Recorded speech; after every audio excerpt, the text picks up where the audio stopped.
నమస్తే, welcome to big TV. నేను మీ గౌతమి. అయితే అమ్మ మాట ఛానల్, అలాగే చెర్రీ సతాక్షి, అదే పెరుగు పచ్చడాంటి ఛానల్స్ గురించి నిన్న మనం మాట్లాడడం కూడా జరిగింది. ఈ నేపథ్యంలోని అటు అమ్మ మాట ఛానల్ వాళ్ళు మేము ఎటువంటి మోసం కూడా చేయలేదు, మా వల్ల ఎవరు కూడా మోసపోలేదు అని ఒక క్లారిఫికేషన్ ఇస్తూ వీడియో చేయడం కూడా జరిగింది. మరి వీడియో చేసిన వెంటనే ఎందుకు డిలీట్ చేసేసారు, ఎటువంటి మోసం మీరు చేయకపోయి ఉండుంటే వీడియో అనేది ఉంచాలి కదా అని చెప్పి ఈరోజు ఆమెను ఫాలో అవుతున్న చాలామంది కమెంట్స్ రూపంగా కూడా అడగడం జరిగింది. అండ్ నిన్న మేము చేసిన వీడియో కింద కూడా చాలామంది ఆమె బాధితులు ఉన్నారు అని చెప్పి కూడా మాకు కూడా న్యాయం చేయండి అని చెప్పి కూడా కొంతమంది మాట్లాడడం కూడా జరిగింది. సో ఇదే కాకుండా అటు పెరుగు పచ్చడి ఆంటీ కూడా, అటు జ్యోతిష్యం, ఇవన్నీ అయిపోయినట్టున్నాయి. ఇప్పుడు రీసెంట్గా ఆమె ఒక శారీస్ బిజినెస్ కూడా స్టార్ట్ చేసిందనమాట. కేవలం అంటే నార్మల్ కాల్ అయితే అవ్వదు, వాట్సాప్ కాల్ అవుతుంది మాకు. అండ్ ఆ శారీస్ యొక్క కాస్ట్ కూడా ఏ స్థాయిలో ఉన్నాయో మనం ఇప్పటికే చూడొచ్చు. మరి వీటన్నిటి గురించి కూడా మాట్లాడితే మీరు మనతో పాటు సీనియర్ జర్నలిస్ట్ దుర్గా వడ్లంనేని గారు ఉన్నారు. మ్యామ్ నమస్తే. నేను ఆల్రెడీ మనం మాట్లాడాం. సో మన వీడియో కిందనే చాలామంది బాధితులు వచ్చి మేము బాధితులం అండి, మేము ఇంత నష్టపోయినాము, కొంతమంది లక్షల్లో చెప్తూ ఉన్నారు, కొంతమంది వేలల్లో చెప్తూ ఉన్నారు. నిజానికి అమ్మ మాట ఛానల్ వాళ్ళు మేము ఎటువంటి అన్యాయం చేయలేదు మా సబ్స్క్రైబర్స్కి అని చెప్తే ఆ వీడియోలు ఎందుకు డిలీట్ చేయాల్సి వచ్చింది? అండ్ అటు పెరుగు పచ్చడానికి మళ్ళీ కొత్త బిజినెస్తో మళ్ళీ ప్రజల్ని మోసం చేయడానికి మళ్ళీ ముందుకు రావడం జరిగింది. సో ఏం చెప్తారు? మీరు అన్నట్టుగా నిన్న మనం మాట్లాడాక ఆ వీడియో గురించి కూడా మనం మాట్లాడాము. ఇవాళ వీడియో డిలీట్ చేసేసారు, అంటే నిన్ననే చేసేసారు. మీరు చెప్పినట్టుగా ఇవాళ ఇంచుమించు 600 కమెంట్స్ పైగా వచ్చాయి. అందులో కనీసం ఒక 90% పైగా మీరు చాలా బాగా అడిగారు, చాలా బాగా చెప్పారు, మేమందరం మాలో చాలామంది బాధితులు ఉన్నారు, ప్రతిరోజు వెళ్ళి షాపింగ్లు చేసి చీరలు ఎలా కొంటారు, మేము ఎలా కొనగలం అని అంటే వాళ్ళని అంటున్నారు అనమాట. ప్రతిదీ ప్రమోషన్సే. ఒక ఆవిడ, మేము భీమవరం నుంచి వెళ్ళామండి ఆవిడ దగ్గరికి, మేము చీరల బిజినెస్ పెట్టుకున్నాము, మాకు కొంచెం ప్రమోషన్ చేసి పెట్టండి అంటే, మీరు నా స్థాయి మనుషులు కాదు, అంటే మీరు అంత ఇచ్చుకోలేరు, నేను చాలా ఎక్కువ తీసుకుంటాను అని ఆవిడ చెప్పారట. వాళ్ళే కమెంట్ చేశారు, మనం చెప్పలేదు ఇది. ఇంకొకళ్ళు, మేము 50 లక్షల దాకా పెట్టుబడి పెట్టామండి, ఇవిడ మాట నమ్మి మేము మోసపోయాము, కేసు వేసినా కూడా మాకేమీ న్యాయం జరగలేదు, ఇలాంటి వాళ్ళని మీరు ప్రశ్నించండి అని వాళ్ళు అడుగుతున్నారు. అంటే ఇప్పుడు మనం చెప్పేది ఒకటేనండి, మీరు ఛానల్స్ పెట్టుకోవద్దు, లేకపోతే మీరు మాట్లాడే హక్కు లేదు, మనం అవేవి మాట్లాడటం లేదు. కానీ ప్రతిరోజు వెళ్ళి మనం చీరలు, ఈ చీరలు కొనుక్కోండి, ఆ చీరలు కొనుక్కోండి, అక్కడ బాగున్నాయి, ఇక్కడ బాగున్నాయి, ఎన్ని కొంటారండి? మనమే కొనగలమా? మన నెలకి 2-3 చీరలు కొనటానికే మనం నెలకి 2-3 చీరలు కొనటానికే చాలా ఆలోచిస్తాం. అటువంటిది దిగువ మధ్యతరగతి వాళ్ళు ఎంత కొంటారండి? వాళ్ళు అదే అడుగుతున్నారు. తర్వాత మీరు గతంలో కనుక చూసుకుంటే ఒక కమెంట్ వచ్చింది అందులో. ఒకసారి ఆవిడ రివర్స్లో, అంటే మామూలుగా అయితే మనం తులసి కోటకి కుడి నుంచి ఎడమకు వస్తాం, కానీ ఆవిడ ఎడమ నుంచి కుడికి వస్తే ఎవరో కమెంట్ చేస్తే, నేను ఇలాగే చేస్తాను, మీకు ఇష్టమైతే ఫాలో చేయండి, లేకపోతే లేదు. నేను అనేది ఏంటంటే, మీకు తెలియకపోతే తెలుసుకోండి. ఇప్పుడు మీరు ఎలా ఎదురవాళ్ళకి చెప్తున్నారో, ఎదురవాళ్ళు కూడా మీరు తప్పు చేస్తే చెప్తారు, అది తెలుసుకోవాలి మీరు. మీకు అహంకారం అక్కర్లా. నెంబర్ 1. నెంబర్ 2, ఆవిడ దసరా టైంలో ఇత్తడి విగ్రహాలు పెట్టింది. ఆ ఇత్తడి విగ్రహాల మీద చాలామంది కమెంట్ చేశారు. ఇవాళ ఒక కమెంట్లో అది కూడా ఉంది. సారీ, అందులో ఏంటంటే ఆవిడ కొన్ని విగ్రహాలు వెనక్కి ఇచ్చేసింది. ఇప్పుడు మనం ఒకసారి పూజకో లేకపోతే ఒక దసరాలో మనం బొమ్మల కొలువ పెట్టాక ఆ విగ్రహాలు మనం కొట్లో వెనక్కిస్తామా? ఇచ్చాక అది వేరే వాళ్ళకి అమ్ముతారా? అది పద్ధత కాదు కదా. ఇప్పుడు మీకు చిన్న ఉదాహరణ చెప్తా. మొన్న మేము కారాలు శివం రోడ్లో కొనుక్కుంటాం, ఇది శంకర మఠం దగ్గర కొనుక్కుంటాం. ఒక ఆవిడ కారాలు, తర్వాత ఇది ఆవపొడి అన్నీ వెనక్కి ఇచ్చేసింది. ఇచ్చేస్తే నాకు ఆ కొట్టు వాళ్ళు ఏం చెప్పారంటే, మేడం ఇది మేము మళ్ళీ అమ్మం, మాకు ఆవిడ చాలా కాలం మాకు కస్టమర్ కాబట్టి మేము తీసుకున్నాం, మామూలుగా తీసుకోం, ఉప్పు కూడా వెనక్కి ఇస్తానంది ఆవిడ, ఉప్పు మేము తీసుకోమన్నారు. అంటే వాళ్ళు ఎంత నిబద్ధతతో ఉన్నారో మీకు చెప్తున్నాం. మేము ఇది వేరే వాళ్ళకి అమ్మమండి, మా ఫ్యామిలీలోనే వాడుకుంటాము, మేము మళ్ళీ దాన్ని రీసేల్ చెయ్యం, అంటే అది పద్ధతి. అలాంటిది ఇక్కడ దసరా బొమ్మలు అసలు ఇత్తడి ఎవడైనా పెట్టుకుంటాడా? ఇంకొకటండి, ఇప్పుడు ఆవిడ చూపించి, ఆవిడ కూడా వ్యాపారం చేస్తుందంటారు, ఇత్తడి వ్యాపారం కూడా వాళ్ళు మొదలు పెట్టారని, అది మనకు తెలియదు. నేను ఒకటే చెప్తానండి, ఇప్పుడు వాళ్ళు ఎవరో చేశారని మనం చెయ్యక్కర్లా. ఇప్పుడు ఇత్తడి సామాన్ తోమడం ఎంత పని తెలుసా? నాకు ఇత్తడి మా ఇంట్లో చిన్నప్పటి నుంచి అలవాటు. గిన్నెలు కాదు, లేకపోతే మా నాన్నగారు, మేము కేరళ అన్ని చోట్ల తిరిగాం కదా, అప్పట్లో కేరళ ఇలాంటి చోట్ల మీకు హ్యాండీక్రాఫ్ట్స్ ఉంటాయి కదా, తమిళనాడులో ఈవెన్ ఏమంటారు కొవ్వొత్తి స్టాండ్లు కూడా మాకు ఇత్తడివి అప్పుడు అలవాటు. గ్లాసే కాకుండా ఇత్తడివి అప్పట్లోనే మా ఇంట్లో ఏకంగా ఎన్ని ఉంటాయో. నేను అనేది ఏంటంటే మీరు మెయింటైన్ చేయగలిగితే కొనుక్కోండి, వాళ్ళు ఎవరో పెట్టుకున్నారని మనం పెట్టుకోవద్దు. తర్వాత పూజలు అనేవి మీరు ఓ, యూట్యూబ్ కోసం చేయకండి. ఎందుకు చెప్తున్నానంటే నేను చాలామందిని చూసా ఇటీవలి కాలంలో గ్రాండ్గా ఆ ప్లాస్టిక్ పూలు తెస్తారు, ఇవన్నీ తీసుకొచ్చి అలంకరిస్తారు, మీకు అసలు దేవుడు కనిపించాడు, ఇవన్నీ కనిపిస్తాయి. తర్వాత కనీసం ఒక 1/2 కిలోమీటర్ ఉంటుంది ఆ దూరం దేవుడికి ఈ చేసిన అలంకరణకి. మరి పూజ ఎక్కడ చేస్తారు? పూజ ఎక్కడ చేస్తాం మనం? దేవుడి దగ్గరికి వెళ్ళి కదా పూజ చేయాలి. మరి ఎలా? ఎందుకు ఇవంతా? ఇప్పుడు పూజ చేస్తే మనం మనసు పెట్టి, అంటే సింపుల్గా ఉండాలి దేవుడి దగ్గర. ఆడంబరాలు అక్కర్లేదు, దేవుడు ఆడంబరం కోరుకోడు. మీరు చేసే పూజ నిష్టతోటి మనసు పెట్టి చేయాలి. ఇప్పుడు ఎంతమంది చేస్తున్నారు? ఇక మా ఇంట్లో ఇది ఇంకొకటండి, ఈ యూట్యూబ్స్ ఇవన్నీ వచ్చాక జరుగుతున్నది ఏంటంటే, గతంలో ఎవరైనా వాయినాలు ఇచ్చారా? గతంలో ఎవరైనా ఇచ్చినమ్మ వాయినం పుచ్చుకుంటున్నమ్మ వాయినం ఈ మాట అసలు ఎప్పుడు వాడతారో తెలుసా? ఇప్పుడు ప్రతి పండక్కి ఏంటో వాళ్ళకి ఒక కవర్ ఇవ్వడం, ఇచ్చినమ్మ వాయనం, ఇస్తున్నమ్మ వాయనం, పుచ్చుకుంటున్నమ్మ వాయనం. నాకు తెలియదు ఇది, అది ఒక పర్టిక్యులర్ పూజకే వాడతారు, ప్రతిసారి వాడరు అలాంటివి, కొన్ని సందర్భాల్లోనే వాడతారు. ఒకటి. రెండోది, ప్రతి వాళ్ళు ఇప్పుడు పండగలు చేసేస్తున్నారు. ఒకప్పుడు బొట్లే పెట్టుకోలేదు, మీకు తెలుసో లేదు, ఒకప్పుడు పండగలే చేసేవాళ్ళు కాదు. ఇప్పుడు ప్రతిదీ చాలా గ్రాండ్గా పండగ. అసలు ఒక రకంగా మంచిదే పూజలు చేయటం, కానీ ఇది ఒక వేలం వెరిలాగా అయిపోయింది. ఇదేంటంటే వాళ్ళని ప్రదర్శించుకోవటం అనమాట. దీని మూలంగా ఓ వీడియో చేయటం.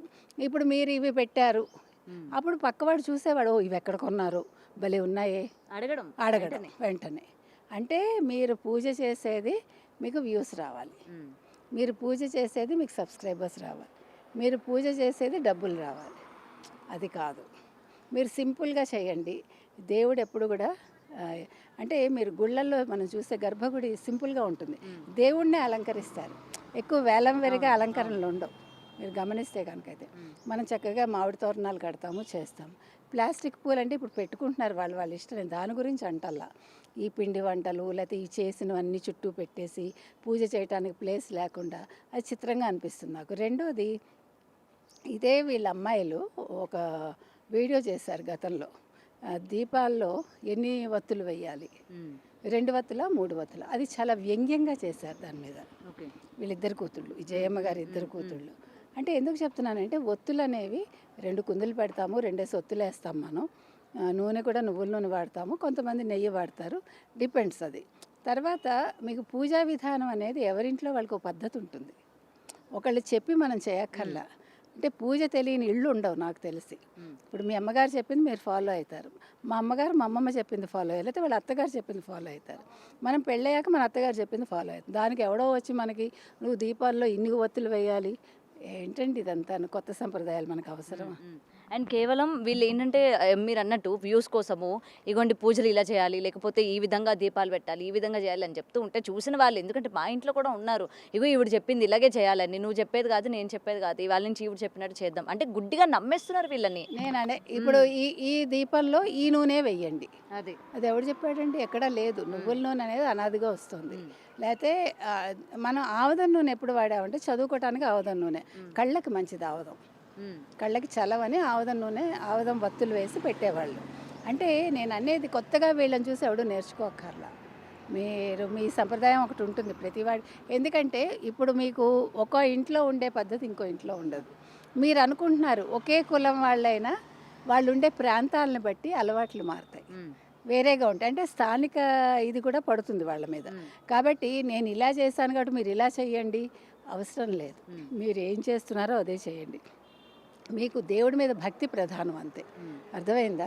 నేను చెప్తున్నది అది. ఇప్పుడు ఈ అమ్మ మాట కావచ్చు, లేకపోతే మీరు చెప్పిన పచ్చడాంటి కావచ్చు, మనకి కమెంట్స్లో చాలామంది గురించి పెట్టారు, మేడం ప్లీజ్ మాట్లాడండి మేడం. ఇంకొక విషయం ఏంటంటే, ఇప్పుడు వీళ్ళ చేసే తప్పులు వేలెత్తి చూపిస్తున్నామని చెప్పి వాళ్ళ యొక్క కమెంట్ సెక్షన్లు కూడా ఆఫ్ చేసుకుంటున్న పరిస్థితి అన్ని ప్లాట్ఫామ్స్లో. వాళ్ళకున్న ఇన్స్టాగ్రామ్ కావచ్చు, ఫేస్బుక్ కావచ్చు, యూట్యూబ్ కావచ్చు, అన్నింటిలో కూడా కమెంట్లు ఆఫ్ చేసేసుకుంటున్నారు. అంటే జనాలు ప్రశ్నించకూడదు మమ్మల్ని, మేము ఏం చెప్పినా సరే ఫాలో అవ్వాలి, మమ్మల్ని వాళ్ళు ప్రశ్నించే తత్వం వాళ్ళల్లో స్టార్ట్ అయిపోతుంది. అంటే మేము తప్పు చేస్తున్నాము అని వాళ్ళకి తెలిసిపోయింది కాబట్టి మనం కమెంట్స్ ఆఫ్ చేసుకోవాలి అని చెప్పి ఈ ఆఫ్ కూడా చేసుకుంటున్న పరిస్థితి ఉంది. సో అయినా జనాలకి ఇంకా కూడా బుద్ధి రాకుండా అంతా ఇంకా వేలల్లో చూస్తూ ఉంటారు, లక్షల్లో చూస్తూ ఉంటారు ఆ వీడియోలు. ఇవాళ మనకు వచ్చిన వీడియోస్లో సగం పైగా అది మీరు ఆ ఛానల్ చూడకండి అని పెట్టారు. మనం ఏం చెప్పట్లే, మీకు నచ్చితే చూడండి కానీ గుడ్డిగా ఫాలో అవ్వకండి.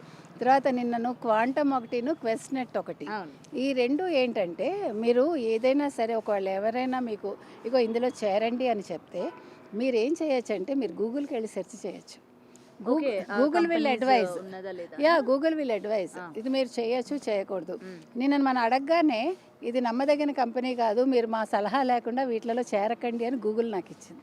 క్వాంటమ్ను క్వెస్ట్నెట్ అంటే ఎందుకు చెప్తున్నానంటే మీకు ఏమీ తెలియదు, బట్ మీ చేతిలో ఫోన్ ఉంది కదా, మీరు గూగుల్కి వెళ్ళండి అబ్బా. మీకు ఎవ్వరు చెప్పేవాళ్ళు లేకపోతే మీరు గూగుల్ని అడగండి, గూగుల్ విల్ గైడ్ యూ. అంటే గూగుల్ని 100% నమ్మమని నేను చెప్పట్లే, అట్లీస్ట్ సమ్ ఎక్స్టెంట్ అది మనకి గైడ్ చేస్తుంది. నెంబర్ 1. నెంబర్ 2, మనకి తెలియకపోతే నిన్న కూడా మనం చెప్పాం, ఇవాళ కూడా మన అడిగారు కాబట్టి మనం మాట్లాడుతున్నాం. దయచేసి గుడ్డిగా ఎవరిని నమ్మకండి. మీరు ఏదైనా వింటే ఇంకొకటి మీ స్తోమత చూసుకోండి. అప్పులు చేసేది వాళ్ళు ఎవరో బంగారం కొన్నారు, నేను ఇప్పుడు బంగారం కూడా కొనొద్దంట. ఎందుకంటే ₹1,00,000 అయిపోయింది. వాళ్ళ బంగారం మీరు ఒకవేళ అప్పు చేసుకున్నా, అంటే మామూలు సాధారణ మహిళలు చెప్తున్నా, అది పోయింది అనుకోండి, భర్త ఏమంటాడు, నన్ను పోరు పెట్టి కొనిపించావు, ఇప్పుడు ఆ నగ పోయింది, ఆ డబ్బులు ఉండుంటే మనం డిపాజిట్ వేసి ఉండేవాళ్ళం, లేకపోతే ఎఫ్డి వేసి ఉండేవాళ్ళం, లేకపోతే పిల్ల చదువుకు వచ్చేది, లేకపోతే పిల్లాడి చదువుకు వచ్చేది అంటారా. అంటే బంగారం కొనడం తప్పని నేను అంటలే, వాళ్ళు ఎవరో కొన్నారు కాబట్టి నేను కూడా కొనాలి అని నా తాహతకు మించి నేను కొనకూడదు అంటున్నా. అంతే నేను చెప్తున్నా. ఆవిడ ప్రతిదీ ఏంటి రోజు చీరలు, రోజు డ్రెస్సులు, ఇది ఈఎంఐకి అంటే వీళ్ళకి ఏంటంటే ప్రమోషన్స్కి వెళ్ళినప్పుడు వాళ్ళు ఇస్తారు, డబ్బుతో పాటు వాళ్ళకి కొన్ని చీరలు కొన్ని డ్రెస్సులు ఇస్తారు, అవి కాంప్లిమెంటరీని ఇక్కడ చూపిస్తారు వాళ్ళు. అది మనం పిచ్చాళ్ళలాగా వాళ్ళు కొనేసుకున్నారు కాబట్టి మనం కొనుక్కోవాలనుకుంటే మనం పిచ్చాళ్ళం అవుతాం. నేను చెప్తున్నది అది, వాళ్ళు మేము ఇది డబ్బులు తీసుకున్నామని ఎవడు చెప్పడుగా, వాళ్ళు చెప్తే వాళ్ళు అంత ఫ్రాంక్గా ఏమి ఉండరు. నిన్న ఆవిడ ఖచ్చితంగా అమ్మ మాట అంటే అమ్మ మాటే, మరి అమ్మ మాట అంటే అమ్మ మాటే అంటే వీడియో ఎందుకు డిలీట్ చేస్తారు మీరు? మీరు తప్పు చేయకపోతే, లేదు మీకు భయం వేయకపోతే, మేము ఎన్నో ఎదుర్కొన్నాము, నేను ఎదుర్కొన్నా, మా వారు ఎదుర్కొన్నారు, మా మరిది గారు ఎదుర్కొన్నారు, గుడ్, అందరం కష్టపడి పైకి వస్తామండి. ప్రతి మనిషికి జీవితంలో కష్ట సుఖాలు ఉంటాయి, బ్యాడ్ పీరియడ్ అని అది ఉంటుంది, మీ ఒక్కళ్ళకే కాదు, అది ఎవరం దిగిరాము. అందుకని ఇక్కడ వాళ్ళకున్న సబ్స్క్రైబర్స్ కూడా ఎమోషనల్ బ్లాక్మెయిల్ చేస్తున్నారు. చాలా చాలా చాలా ఇప్పుడు ఈ ఎమోషనల్ బ్లాక్మెయిల్కి ఇంకొకటండి, మీరు ఒప్పుకున్నా ఒప్పుకోకపోయినా మీరు మనుషుల్లో ఉండే ఒక చిన్న బలహీనత ఏంటంటే, ఎవరైనా అందంగా ఉన్నా, కొంచెం రంగుగా ఉన్నా తొందరగా పడిపోతారు. మీరు గమనించండి, అది మీరు అనుకోవచ్చు రంగు ఏంటండి, నేను రంగు గురించి మాట్లాడిన ఒప్పుకోను కూడా, కానీ అది మనిషిలో ఉంది, అది ఆ అట్రాక్షన్ అనేది. తెల్లగా ఉండి కాస్త నవ్వుతూ మాట్లాడితే, అంటే మీరు ఒక్కటండి ప్రతి మనిషిని అబ్జర్వ్ చేయటం నేర్చుకోవాలి, అది కూడా ఒక కళే. ఒక మనిషి మాట తీరును బట్టి వీళ్ళు ఎంత ఫ్రాంక్గా ఉన్నారు, వీళ్ళు నిజంగా నిజం మాట్లాడుతున్నారా మనకు తెలిసిపోతుంది, అది అనుభవం మీద వస్తుంది. ఇప్పుడు చాలామందికి ఏమవుతుందంటే చూస్తారు, భర్త వద్దండం అనే కోపం పెట్టుకుని వాళ్ళు ఇంకొంచెం మొండిగా అవుతారు. లేదా అత్తగారు వద్దంది అనుకోండి, నువ్వెవరు చెప్పేదానికి, మా ఆయన ఇస్తాడు, నాకు ఇస్తాడు కరెక్టే, అది మనకు అవసరమా కాదా? ఇప్పుడు ఒక వస్తువు కొనాలి, అవసరమా కాదా?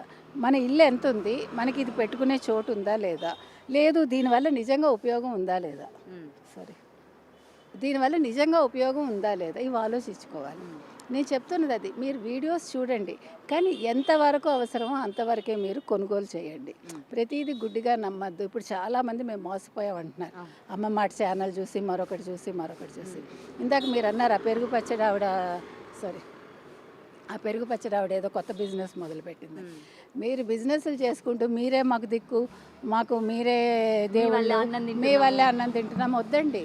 మీరు కోట్లు సంపాదించారు, మీ కోట్లలో ఎవరికైనా ఒక ఆవిడకు పెట్టింది కూడా. ఇప్పుడు ఈ అమ్మ మాట ఆవిడ కావచ్చు, పెరుగు పచ్చడి ఆవిడ కావచ్చు, ఇంకొకళ్ళు కావచ్చు, వీళ్ళు ఈ మొన్న మరి యుద్ధం జరిగింది ఆపరేషన్ సింధూరు, మీరు ఆర్మీకి ఏమైనా ఇచ్చారా? అలాంటి విషయాలు ఎందుకు మాట్లాడరు? ఓ పక్క అక్కడ యుద్ధం జరుగుతుంటే మీరు చీరలు ఎందుకు చూపిస్తారు, నగలు ఎందుకు చూపిస్తారు, బంగారం గురించి ఎందుకు మాట్లాడతారని అడుగుతున్నారు. కరెక్ట్ కదా? అప్పుడు మీరు దేశభక్తికి సంబంధించి మాట్లాడాలి. లేదు మీ పిల్లలకి కొంచెం నేర్పించండి, మీ పిల్లలకి ఇగో ఇలా జరిగింది ఈ యుద్ధం గురించి వివరించండి అంటే అలాంటివి చెప్పకుండా తెల్లారు లేచిన దగ్గర నుంచి ప్రయాణాలు చేసుకుంటూ తెల్లారు లేచిన దగ్గర నుంచి ఏం వండాము ఒక్క బెడ్రూమ్ సీన్ తప్ప మిగతా అన్నీ చూపిస్తున్నారండి. మీరు ఏమైనా అనుకోండి, టూ మచ్ అయిపోయింది, అసలు భరించలేకపోతున్నాం. నైటీస్ వేసుకుని అన్నీ వేసుకుని, అంటే నైటీస్ వేసుకోకూడదని నేను అన్నాను. బట్ ఏది ప్రైవేట్ చేయాలి ఏది పబ్లిక్ చేయాలి అన్నది తెలుసుకోలేదు. అది తెలుసుకోలేక కాదు, తెలిసే చేస్తున్నారు కొంతమంది క్యాజువల్గా చేస్తున్నారు. సో ఇవన్నీ కూడా గుర్తుంచుకుంటే బాగుంటుంది. ఏది ఏమైనా ఏ ఛానల్ వాళ్ళైనా మీరు యూట్యూబ్కి వచ్చేది డబ్బుల కోసం, అది ఒప్పుకోండి. కానీ డబ్బుల కోసం అని ప్రజల్ని మీరు మభ్యపెట్టద్దు, ప్రజల్ని మీరు మోసం చేయొద్దు, మళ్ళీ మీరు బుకాయించొద్దు. మేము చాలా గొప్పవాళ్ళం, నా మాట అంటే మాటే, నేను ఎవరి దగ్గర రూపాయి తీసుకోవాలి. మీరు ప్రమోషన్స్ చేసుకోండి, ఆ ప్రమోషన్స్ వల్ల పక్క వాళ్ళు మోసపోకుండా మీరు చూడండి.